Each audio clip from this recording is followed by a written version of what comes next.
Hello everyone. तो कैसे आप लोग? जैसे कि आप सभी को पता है, आज IBPS PO मेंस का एग्ज़ाम था। जो एग्ज़ाम सब लोग बहुत उम्मीद के साथ गए थे, मगर एग्ज़ाम देने के बाद ऐसा लग रहा था कि हम क्यों गए एग्ज़ाम देने सुबह उठकर। मतलब कौन सेक्शन तो क्या ही बताऊँ, बोलने के लायक नहीं है। अभी मैं वीडियो भी नहीं बनाना चाहता था, मगर आपके साथ सब कुछ शेयर करना चाहता हूँ। एग्ज़ाम मैंने क्या होता है, ऑनेस्ट एग्ज़ाम रिव्यू में देना चाहता हूँ। ये वीडियो में आप देख सकते हैं क्या क्या क्वेश्चन थे। रीजनिंग और क्वांट में सब में बताऊँगा मेरे अटेम्प्ट्स क्या है सब। तो पहले था रीजनिंग। रीजनिंग के जैसे हमें पता था कि 60 मार्क्स का थे रीजनिंग। सेक्शन ए में सब 2 मार्क्स वाले क्वेश्चन थे। इसमें टोटल 15 क्वेश्चन थे। सेक्शन बी में सब 1 मार्क्स वाले क्वेश्चन थे। यहाँ पर 30 क्वेश्चन थे। 2 मार्क में सब भयंकर भयंकर क्वेश्चन थे, जैसे हमें पता होता है। न्यू टाइप की कोडिंग देखने को मिला, जैसे कि यहाँ पर कुछ वर्ड दिए हुए थे, उसके बाद लिखा होता है @ हैश कॉपीराइट परसेंटेज लगा, उसका मैंने देख के छोड़ दिए। इसके 4 क्वेश्चन थे। उसके बाद डायरेक्शन डिस्टेंस, वो भी बहुत बड़ा था। मैंने सोचा कोई पजल होगा, तो देखता हूँ डायरेक्शन डिस्टेंस से पूरा स्क्रीन भरा हुआ था। इसके भी 3 क्वेश्चन थे। उसके बाद एक डेरिवेशन का पजल था, AGDG AMDG करके। मैं तो पहले थोड़ा देखा स्क्रॉल डाउन कितना बड़ा है कितना बड़ा है। उसके बाद मैंने अचानक से ऊपर जाकर देखा टोटल 21% से। मैंने देखा ही क्यों इतना बड़ा 21%, सोच सकते हैं पोस्ट 21%। उसके बाद भी और भी कोई कंडीशन था। और लास्ट में एक पजल था 9% वाला, जहाँ पर एल्बेरिनो, ब्यूनो, कैरेट, डेनमार्क ऐसे को नाम दिया हुआ था, डेन में ABCD करके उनको सजाना हुआ था। सजाना करना वो मंथ वाइज, उनके डेट ऑफ बर्थ वाइज। और कंडीशन था A B के साथ B D के साथ नहीं होगा। यहाँ पर टोटल 15 क्वेश्चन थे, 4 3 4 4। और एक शायद यहाँ पर एक कम होगा, और एक क्वेश्चन शायद वो लॉजिक रीजनिंग का था, 2 मार्क वाला। उसके बाद देखते हैं सेक्शन बी में। सेक्शन बी में कोई इनोवेटिव के 2 क्वेश्चन थे, जो ज़्यादा इजी नहीं थे, मगर फिर भी ठीक ठाक थे। कोई प्लांटेशन के 3 क्वेश्चन थे। ये भी थोड़ा ऑप्शंस में करना पड़ रहा था, बड़ा बड़ा हो रहा था। और एक यही सबसे आसान था पूरे क्वेश्चंस में, फ्लोर प्लस लैंग्वेज का पजल 4 मार्क्स का था। पहले तो मुझे विश्वास ही नहीं हो रहा था कि ऐसा पजल भी आ सकता है, मगर कभी भी वो लोग शायद कुछ दया किए है, इसलिए ये 4 मार्क का ही बदल दे दिया। उसके बाद एक सर्किल का पजल था, 5 इनसाइड 5 आउटसाइड। उसमें भी कंडीशन था A B के साथ B C के साथ अल्फाबेटिक ऑर्डर नहीं होगा। इसमें सिर्फ 2 ही क्वेश्चन थे, ये थोड़ा अजीब लगा। 3 क्वेश्चन एटलीस्ट देने चाहिए थे। उसके बाद पैरेलल का एक पजल था, जिसमें बार्टिशन के साथ 10 लोग गए थे। यहाँ पर 5, यहाँ पर 5 नॉर्थ साउथ ABCD PQRST, इसे 5 क्वेश्चन थे। और उसके बाद और एक था सिलेक्शन बेस्ड पजल, जैसे हम प्रीलिम्स में देखते हैं कि 3 स्टेट रहते हैं। यहाँ पर 3 प्रोडक्शन, मैनेजमेंट और मार्केटिंग रहता है। उसके बाद 9 लोग होते हैं। तो इसमें एक एडिशन दे दिया था एज। आसाम त्रिपुरा मणिपुर था। और सच बताऊं, ये पजल बिल्कुल भी नहीं हिला। मैंने मैंने मेरा मेरा 10 से 15 मिनट यहाँ पर वेस्ट हो गया। बनाने की कोशिश किया, मगर बिल्कुल भी नहीं हुआ। Q29 के साथ हो गया, यही सिर्फ बन रहा था, बाकी और कुछ भी पॉसिबिलिटी काम नहीं कर रहा था। तो अगर मेरे 10 से 15 मिनट पर पूरा वेस्ट हो गए। एग्जाम हॉल से बाहर आने के बाद भी बहुत लोगों के साथ मेरी बात हुआ, सबका सिर्फ एक ही हाल था, मगर क्या ही बता। अगर इससे अच्छा होता कि मैं पैरेलल जो प्लांटेशन के साथ पजल था 5 नंबर, ये कर लेता, क्योंकि ये मैंने आखिर में जब टाइम करीब 10-12 मिनट थे मैंने शुरू किया था। अगर और कुछ टाइम होता तो मैं इसको कर ले पाता था। ये थोड़ा इजी टाइप का था, क्योंकि एक ए से रिलेटेड सब प्लांटेशन थे। उसके बाद यहाँ पर सफिशिएंसी के 4 क्वेश्चन थे, और यही था। और बाकी सब लॉजिकल रीजनिंग के 10 से 11 में बहुत सारे क्वेश्चन थे। रीजनिंग में मेरे टोटल अटेम्प्ट हुए कम ही हुए, बहुत कम, सिर्फ 12 क्वेश्चन हुए हैं। यहाँ पर मैंने बहुत अटक गया। आता है जे का सेक्शन, 40 मार्क्स का था। हर क्वेश्चन 1 मार्क का था। तो जे में क्वेश्चन थोड़े आसान टाइप के थे, मुझे ऐसा लगा। और जिसका भी क्वेश्चन जैसा होगा, मेरा टोटल जे में अटेम्प्ट हुए 17। मैंने फुल एक्यूरेसी के साथ ही किया। 2 क्वेश्चन में थोड़े डाउट थे। बाद में जब मैं घर आकर मैंने देखा, तो सिर्फ एक ही क्वेश्चन जिसमें मेरा डाउट था, वो GSC वाला question, genetic engineering appraisal committee. वो मास्टर्ड और टर्मरिक में मेरा कॉन्फ्यूजन था, मास्टर टर्मरिक।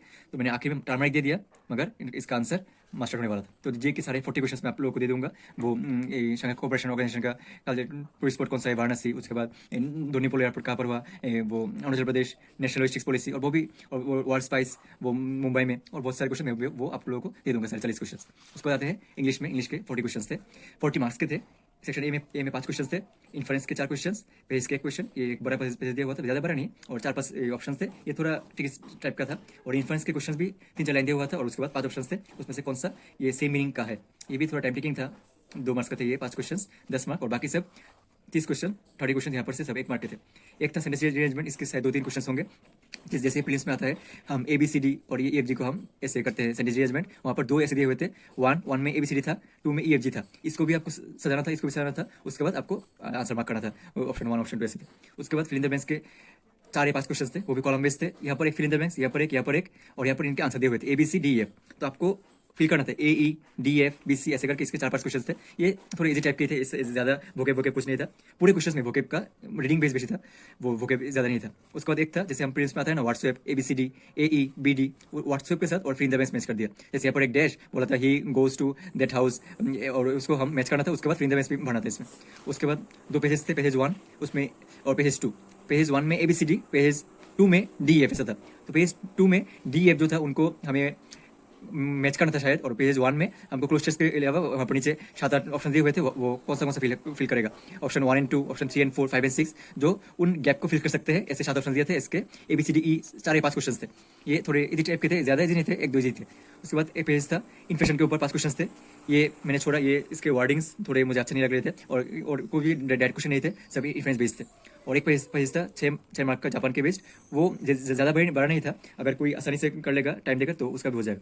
और एक पेजेस था 1 मार्क का ही, तो थोड़ा ऐसे साइज का था, उसमें से 4-5 क्वेश्चन दिए हुए थे और पूछा था कि इसमें से कौन सा आंसर हम इससे नहीं निकाल सकते, तो ये भी थोड़ा था। तो इंग्लिश में ज़्यादा टफ क्वेश्चन नहीं था मुझे जो लगता है। इंग्लिश में जो जिसका इंग्लिश थोड़ा ठीक ठाक है वो 28 से 32 मार्क और 25 से 35 के रेंज में कर लेगा। मैंने पहले क्वेश्चन देखने में थोड़ा टाइम वेस्ट कर दिया, इसमें मुझे बहुत खराब लग रहा है, क्योंकि इतना मार्क्स बन सकता था, क्योंकि इंग्लिश में हमारा 100% क्वेश्चन नहीं होता। तो रिजनिंग में मेरे टोटल अटेम्प्ट्स हुए हैं मार्क्स 22 मार्क्स के, मैंने किए हैं 22 मार्क्स के, तो ये तो थोड़ा कम हो गया, और भी करना चाहिए था। उसके बाद लास्ट में था quant section, data analysis interpretation, मतलब क्या ही था ये। जब इंग्लिश खत्म हुआ मैंने थोड़ा पानी पिया, आग बंद था मेरा, क्योंकि थोड़ा रिलैक्स हो जाता हूँ। उसके बाद यही मैथ शुरू करूँगा, क्वेश्चन देख के जो अच्छा लगेगा वो नंबर सीरीज पहले क्वाड्री, फिर उसके बाद ये में जाऊँगा, देख लूँगा। पहला क्वेश्चन आया, स्किप मारा मैंने।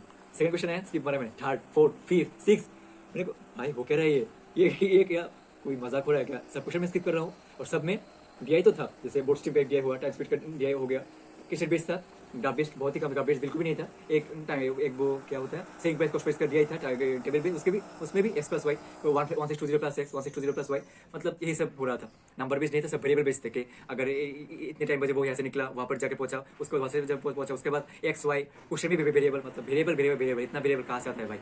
सारे क्वेश्चन देखने के बाद एक डबल पाई का क्वेश्चन था, रन और क्रिकेट के ऊपर था, स्ट्राइक रेट, रन रेट, तो उसको मैंने मार्क फॉर रिव्यू किया। इसके 3 क्वेश्चन थे 2 मार्क के, मैं यही करूंगा। तो इसको देख के मैं सेक्शन B में गया, जहाँ पर सब क्वेश्चन 1 मार्क के थे। भाई ये के 1 मार्क के थे या 2-3 मार्क के थे? पिछले बार मैंने नहीं दिया, मैंने प्रीवियस ईयर क्वेश्चन देखा, जो क्वेश्चन 2 मार्क के थे वो 2 मार्क के क्वेश्चन 3-4 मिलके अभी 1 मार्क के दिए थे। ऐसे क्या बोलते हैं उसे, क्वाड्रिक दिया था, 1 2 3 4 ABCD, इसको 4 सॉल्व करना था। और ये भी ऐसे नहीं थे x² + 9y + 20, ऐसे नहीं थे। √625 x⁴ माइनस x² -7 × 9 -8, मतलब बहुत घुमा फिरा के कर रहा था। और आखिर अगर आपने वो 4 सॉल्व भी कर लिए, क्वेश्चन में और भी घुमा रहा था, क्या रिलेशन होगा, क्या होगा, मतलब क्या मेरा 45 मिनट से 30 मिनट आ गया। मैंने ऊपर देखा, मैंने एक भी क्वेश्चन सेटअप नहीं किया था। मैं बोला भाई गॉड ये क्या हो रहा है? मैं बोला क्वेश्चन को गोली मारो, टाइम को गोली मारो, मैं से क्वेश्चन करूंगा, टाइम बिल्कुल भी नहीं होगा। उसके बाद एक क्वेश्चन किया, वो जो आपको बताया, मार्क किया। सेकंड वाला किया, धीरे धीरे वो भी मार्क किया। थर्ड जो क्वेश्चन था वो था 3 रॉन्ग नंबर से थे, 7-8 को नंबर दिए हुए थे, उससे 4 क्वेश्चन थे, और क्वेश्चन बड़े हुए थे, ये कर लेता हूँ। पहला वाला रॉन्ग नंबर निकल गया। दूसरे वाला तो भाई यार क्या बता, 7 से 8 मिनट दिया, कौन सा रॉन्ग है? ऐसा था ना 14 18 22 46, उसके बाद ओके लास्ट में था 5 9 6 2। यहाँ से यहाँ पर बहुत बड़ा नंबर, मतलब श्योर मोटिवेशन होगा। और मोटिवेशन में क्या हो रहा है भाई, मैंने दिमाग में नहीं घुसा, मैंने बोला सब ये भी चला गया, सिर्फ 2 मार्क के अटेंड किया। उसके बाद जो थर्ड जो था रॉन्ग नंबर, उसमें जो रॉन्ग टर्म था वो निकला, उससे मैंने एक क्वेश्चन देखा जो बच गया। बोला था जो ये पैटर्न का जो नंबर सीरीज था, 3 नंबर बोला, सेम पैटर्न का एक नंबर सीरीज को बोला था कि मैंने बढ़ाने के लिए, जो 23 के स्टार्ट होगा, स्टार्ट होने के बाद उसमें 4th और 5th टर्म KL उसमें डिफरेंस क्या होगा। जो आंसर मेरा 841 आ रहा था, आप लोग बताइएगा आपका क्या आ रहा था। और एक जो 1 मार्क का क्वेश्चन था क्वाड्रिक का, उसमें आंसर था ABD, ये 3 ऑप्शन में A B और D में, और जो हाईएस्ट और लॉन्गेस्ट हाईएस्ट और स्मॉलेस्ट का डिफरेंस 1 हो रहा था। उसके बाद एक DI था 3 मार्क का, जिसमें वो पोएम क्यूमुलेटिव DI था, पोएम स्टोरी बेस MN के देके। इसमें भी मैंने बहुत टाइम दिया, मगर इजी था, मुझे ऐसा लग रहा था, मगर पता नहीं क्या हुआ, मुझसे नहीं बना। और बाद में ऐसा लग रहा कि मैंने एग्जाम देने आया ही क्यों, मैंने बहुत सिर खराब हो गया। जहाँ पर भी मैं लेफ्ट देख रहा हूँ, सब लोग बैठे हुए हैं, और जब एग्जाम से बाहर निकला तब भी सब ने बोला था क्वांट सच में बहुत टफ था। अभी पता नहीं सेक्शन कट ऑफ क्या जाएगा। ऐसे तो अंकुश सर और बहुत सर वो कोचिंग से सब कह रहे हैं कि क्वांट का कट ऑफ 2-3 नंबर से ज़्यादा नहीं जाएगा, 1-2-3 नंबर से रहेगा। अभी देखते हैं। उसके बाद डिस्क्रिप्टिव भी ठीक ठाक था, ज़्यादा अच्छा नहीं हुआ, क्वांट के इफेक्ट डिस्क्रिप्टिव में पड़ गया, मगर डिस्क्रिप्टिव में 15+ आ सकता था, मगर ज़्यादा नहीं हुए, और क्वांट पे मेरे अटेम्प्ट सिर्फ 4 ही हुए हैं। तो यही था मेरा ओवरऑल रिव्यू। और बाकी जिनका भी जो एग्जाम हुआ था सबको बेस्ट ऑफ लक। रिजल्ट के लिए रिजल्ट तो दिसंबर के 15-20 तारीख में आ जाएगा, तो बेस्ट ऑफ लक सभी को। अच्छे से पढ़ाई कीजिए। तीसरे में मैनेजमेंट में